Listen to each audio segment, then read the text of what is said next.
Everyone,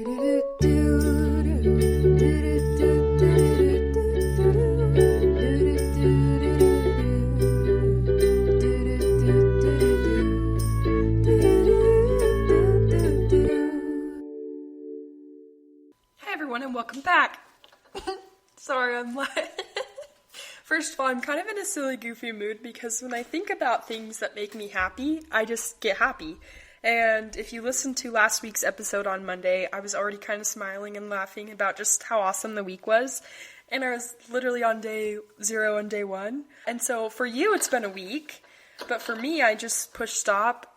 I saved it, and then I pushed start again. So I'm still recording the exact same day I just recorded the other one. It's kind of a continuous thing rather than like recording one every week. I don't know. I just feel like it wouldn't be as complete. I don't know. So I didn't even finish necessarily Monday. So I'm going to hurry and do that. I was really grateful that Jaden and I worked so well together. I thought it was really cool that he just knew when to ask questions, and I knew when to share stories, and he knew how so well to add to what I was saying, and I felt like I knew how to connect what he was saying to my thoughts, and it just was so amazing. I mean, honestly, it was such an incredible home evening night. I love looking youth in the eye and sharing things from my heart. I love looking them in the eye and making eye contact with them and just smiling at them and winking at them. Sometimes I do that because I think it's funny. Most often I like to wink at the boys, especially on day 1, because they don't know how to react to it, and it's fantastic. So I think I maybe did it like once. I specifically remember looking in, let's see if she gave me permission to use her name. She did. I specifically remember looking in Anya's eyes and winking at her day 1, and she kind of just smiled at me like she was slightly confused. But yeah, it was awesome. He was so sweet and so in tune. I was really, really excited to work with him. R&R for me was really awesome. Several of the girls cried, and I did too. Once again, I did thank them for helping me fill that gap that's been in my chest. And so I think that was part of why I cried. And then there was a silence in the room, and one of my girls thought it was hilarious and could not stop laughing about it. So that was awesome. Okay, now we're moving on to day 2. Look at me. Guys, are you proud of me? Okay, so day 2, gospel study went really well. I wrote, "It seems like my kids genuinely want to learn and grow." They were all tuned in and listening and respectful. In other news, I abandoned some of my girls today on accident because during a meal, I was sitting with some of the kids and we kind of got separated. And so after the meal, I was like, let's go play some games. And I didn't think to invite the whole company. I don't know. It just didn't, it kind of went through my mind, but kind of not. I don't know. I think in my mind, I thought, well, they didn't choose to sit by us, so they probably don't want to hang out if they don't have to. And that's kind of went through my mind. That was not right. That was incorrect. I don't know why I did that. We didn't actually go to their company spot either because we were trying to find somewhere that was shady and close. We played some games after lunch, and I just forgot to invite like 4 of my girls, and they were really sad about it, and I was really sad about it. I felt awful. I felt so bad, especially because it was not a reflection of what I felt about them at all. It's not like they were weird and I was like, oh, let's hurry and play games while they're not here. No, I loved these girls so much. So it was just an accident and something that I apologize profusely for. And they teased me a little bit about it. You know, they were like, I guess I can forgive you. But yeah, I felt bad about it, and it kind of became an inside joke later on, but I definitely felt bad, and I did not do it again. I made sure really carefully. I made sure that I was really careful not to accidentally exclude anyone. So on Tuesday, when I finally got my break, which is at 1:30, which I feel like was forever. I had to wait so long. I ended up going to Walmart, and I was almost there, almost turning left into the parking lot, when another counselor texted and asked if he could come with. And I was like, oh yeah, I can. So I did a U-turn and ended up picking up 3 other counselors. Took them to Walmart. I definitely believe in service and good karma and blessings, and it was fun, so I'm glad. When I was back on, we do banner and cheer prep. And I think our cheer was one of the best cheers I've had all summer. The boys came up with the idea to sing a Backstreet Boys song and connect it to our theme, and then Jordan and Corinne led a little dance to it. and Carter had the Backstreet Boy idea. And it was so fun. They're like, FSY ain't nothing but one heart. FSY ain't nothing but one mind. FSY, I always wanna hear you say, united one way. I am so embarrassed that I just sang that just barely. Right now I'm just singing to myself in the garage, but this is gonna go out and people are gonna listen to it. Oh, just know that I'm not editing it out and I'm scared, but it's okay. I did write down, our cheer is legit fire. It was just so good, and they said it better than I just did. FSY is what I sounded like, and they were like, FSY. Just kidding. But they did sound good, and I took a video of them several times, and they did so good. They had a little dance that Jordan and Corinne came up with, and it was just so perfect. And then Max, Kaysen, and Anya did our flag, and it was so cute. At the end of the day, one of my girls ended up telling me that she is super picky, and so the food had been really, really hard, and that was kind of hurting her experience. And I related to her because I can be a picky eater as well, and it's kind of hard. And so that night, I felt prompted to give her one of my mac and cheese cups. That's like you put water in it and stir it and put it in the microwave, and then it's, mac and cheese. And she was grateful for that. I don't even know if she ended up eating it or when. I'm sure she did, but when, I don't know. But I felt prompted to give it to her with a spoon, so I did. And I hope that she knows that I loved her and I wanted what was best for her, and so I was wanting to at least give her something that I could to help her out. That night at R&R, I felt prompted to share the Where Love, Justice, and Mercy Meet video by Jeffrey R. Holland. And there's a little mini video that's kind of like a mini short film, and then there's his actual talk that's like 15 minutes, and I showed the little video. And then I felt prompted to pray for them individually. And normally I wait till Wednesday or Thursday to do this because I feel like I want to have a good amount of time to know them before I pray for them. But I felt like I needed to on Tuesday, and I was really scared because I thought, what if one of them gets what they need to hear and another one doesn't, and she feels like she isn't loved because someone else received an answer to a prayer and I didn't. And that's something that I always fear and something that I stress about. What if I just didn't say what I needed to say? What if I left someone out? What if I didn't, what if I didn't follow a prompting that I could have followed? But I do it anyway because I know that it's worth it. And Anya, one of my girls, said, I have never cried so much during a prayer before. And it was a really sacred and tender experience, actually. I really enjoyed doing that for them. I don't remember, at all, what I said. Genuinely, I don't remember even a little bit. You'll come to find out, because I'm going to record a podcast episode, that I also prayed for my girls. Well, I've done it every single week this summer. It's been a cool experience most of the time. But this was one of those really, really cool experiences. And then my very, very last week was a really, really cool experience. And so I actually wrote down everything that I could possibly remember from the prayer my week 7, but I didn't do that for this week, and I feel like it's unfortunate that happened, that I forgot to write down anything. But I did still pray, and it still touched their hearts, which I was really grateful for. Like I said, some of the girls were crying.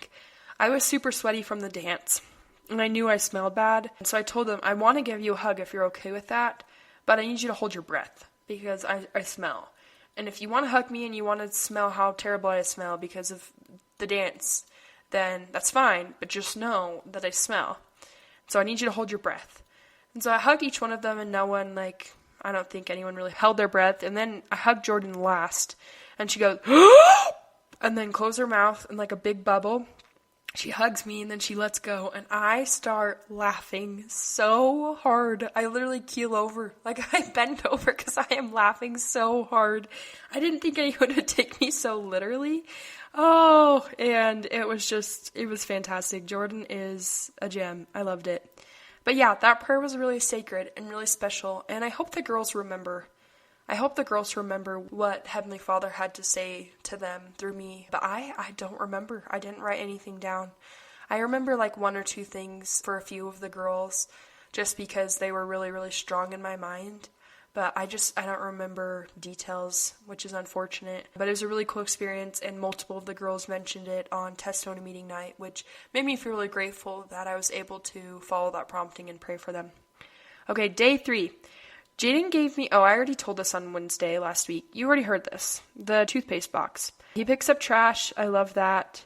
2 stories. Oh yeah, I don't think I shared this. Okay, so on Wednesday, I went to a few classes, and one of the classes I went to, there was a few youth that had the opportunity to share some stories. And one of the young men shared a story about how Jesus Christ saved him. And we were like, oh, this could be interesting, And he explained that he was going to church, and he had his white, dress shirt on and his pants, and he wasn't wearing a helmet. And he was riding his ribstick, which is basically kind of like a little, I don't know, there's wheels, and you have to balance, and you have to kind of like swivel on it in order to go. He was riding his ribstick going down a hill to church, and he crashed and fell. And he said that he hit his head on the asphalt and felt the asphalt soften underneath his head. And so he had just some bumps and scrapes and bruises, some small cuts, nothing too big. And then that night, he was going to bed, and right before he fell asleep, he said he heard this voice saying, "This would have happened had I not saved you."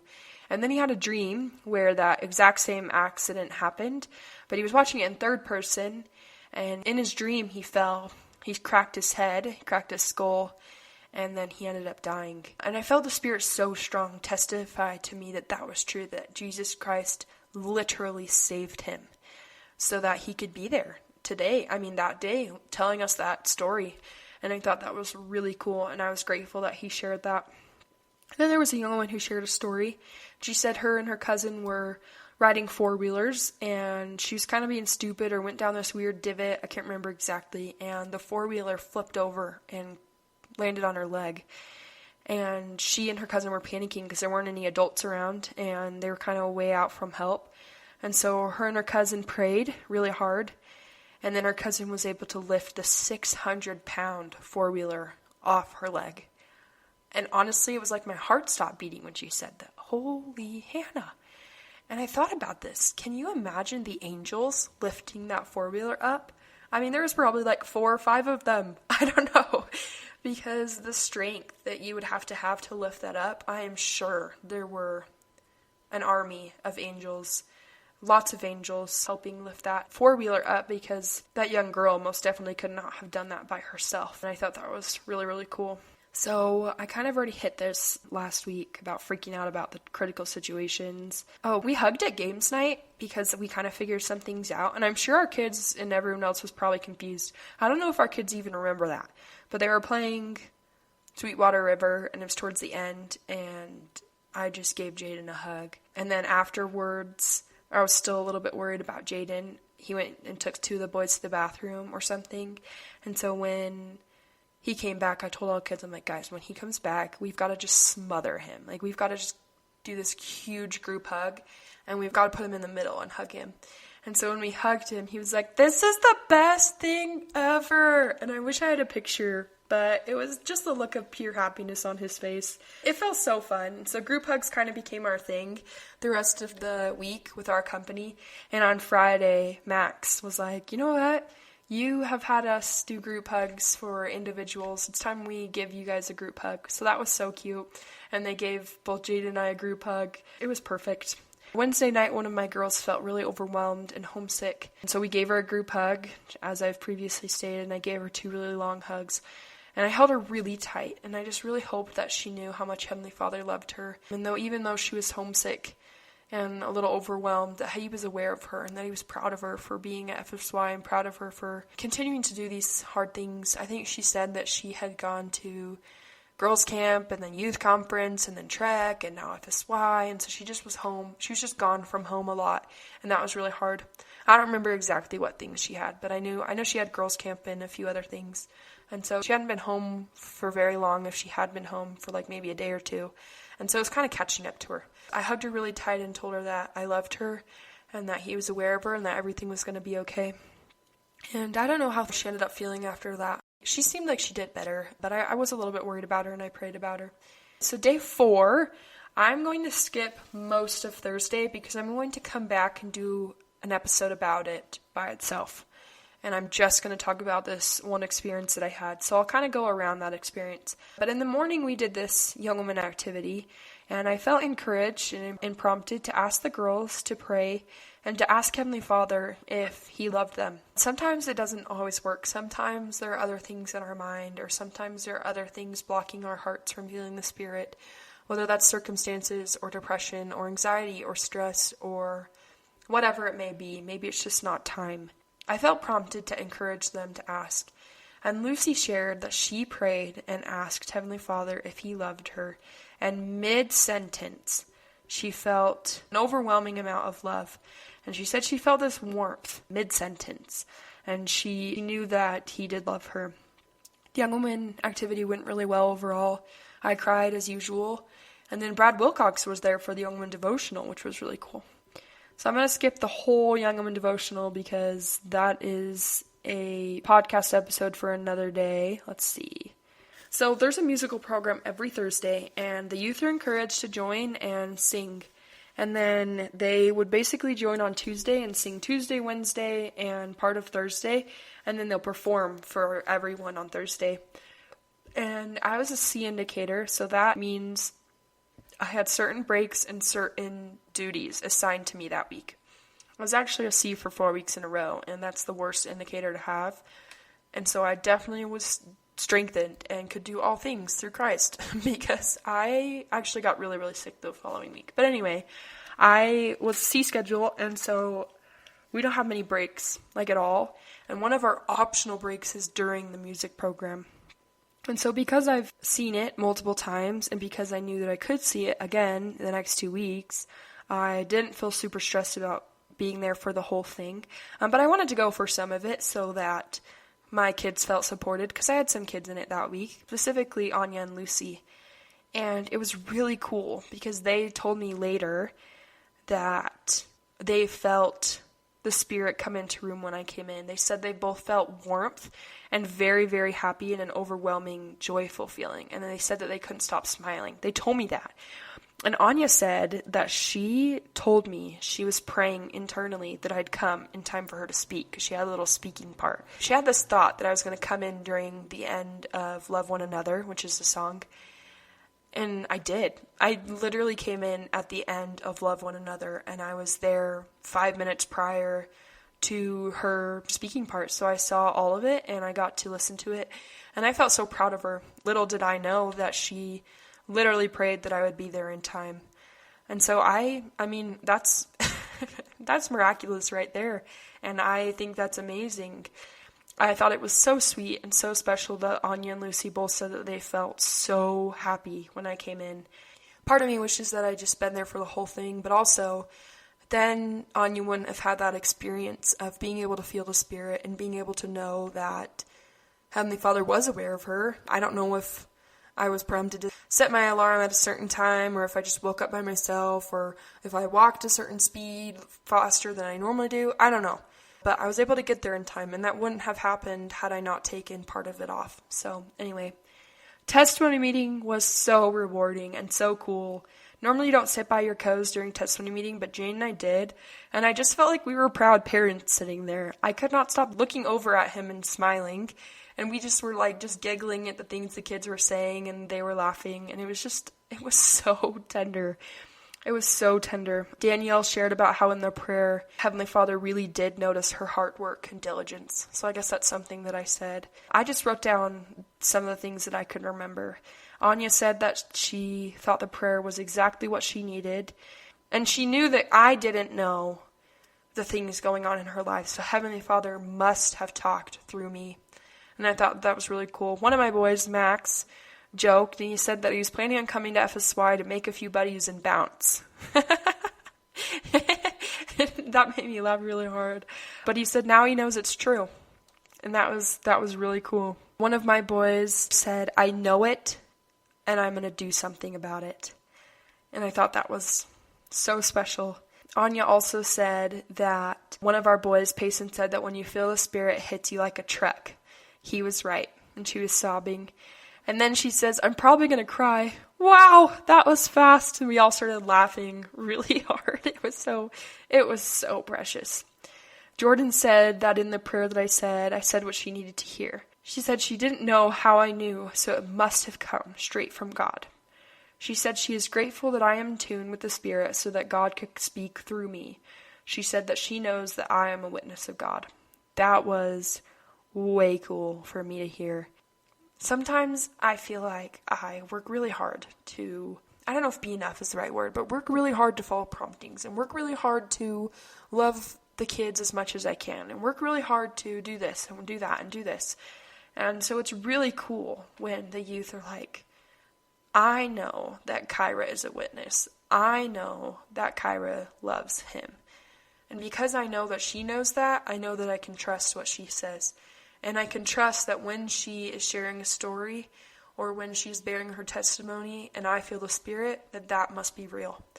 And I'm not saying any of the kids said that, but that's kind of what I feel like it must be.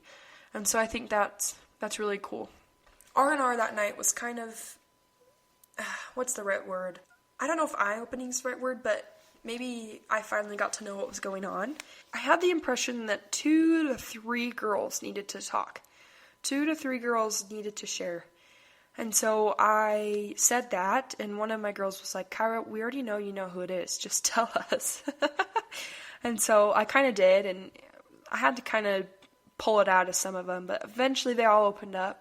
One said that she had some expectations about FSY and how they weren't being met, and she wanted to go home all day, and that it was really, really frustrating. One of them said that she didn't feel a Spirit all day, and that it was really painful. One of them said that she felt self-hatred for herself all day. And in my heart, I thought, oh my heavens, what do I do? I need these girls to feel the Spirit. I need them to know how much He loves them. I need this. I need it. What can I possibly do? And so I tried to meet them where they were at and let the girls know that we had one more day. We had one more day, so they could not give up because we had one more day. And I said, we're going to pray, and I just want you to know that I promise you that tomorrow it can happen. It can. We have one more day. And they were like, okay. And then afterwards I was sitting out in the hall waiting for their lights to be off. And I thought about this experience with Caden, actually, my old co from Kentucky and the one that was on my podcast where the mic wasn't on. #awkward. And he shared that he was worried about one of his boys, and so him and his friend fasted all day for one of his boys. This was last year, by the way, in 2022. And I remember how much that touched me, that he fasted for his kids. And it had never come to mind before, but in that moment, I thought, I think I'm going to fast for my kids. And then 2 minutes later, I was like, no, it's not a thing I'm going to. It's going to happen. I will be doing that. And I thought, Jaden's going to be kind of sad if I don't at least invite him. And I don't want to pressure him and tell him that he has to, but I'm just going to invite him. And so I proposed the idea to Jaden, and he said, thank you. I hope you know I'm all in for that. But Jaden, once again, is one of the most precious people that I've ever met, ever. I kind of already talked about this whole little FaceTime thing on our episode, but he's just incredible. He's so incredible. So Friday started kind of interesting because one of the girls in our hall had a seizure, and so I ended up going because I felt prompted to. And I think I'm going to do a whole episode about that too. So I'm not going to go over all of that. But I did end up being late for the girls, and so my AC, my assistant coordinator, ended up bringing them down to Jaden, and then I met them there. So anyway, apparently in front of the kids, we talked about if I had told the kids or called and told Jaden first about what was happening. And I told the girls, I'm like, no, I told you guys. And he whispered to the kids, Mama's having a hard time, as a joke. And I didn't know that, but they told me about that after, and I think it's hilarious. It was perfect. So we actually fasted all day for 5 of our kids, 3 of our girls and 2 of our boys. And I felt like in the beginning of the day that one of my girls was going to feel the Spirit when we sang Healer. And I asked her later, and she said yes, so that was really cool. It was so rewarding, so cool. Okay, I think I'm gonna have to do another episode. Oh, Kyra, you're really being a silly goose talking about these things. Oh, yeah, so I don't think I went over all this. Yeah, I need to go over all this, so I'm gonna have to do another episode. Dang. So I guess that's it for now. I'm going to have to do another one. I think there's going to be 5 total. I'm not going to lie to you. I think it's going to be 5. There's just too much to talk about, and I can't fit it in 2, 3, 4 minutes. So I guess I'll be back. But for the word of the day is perturbation. Perturbation. I hope I said that right. Perturbation. Perturbation. Perturbation.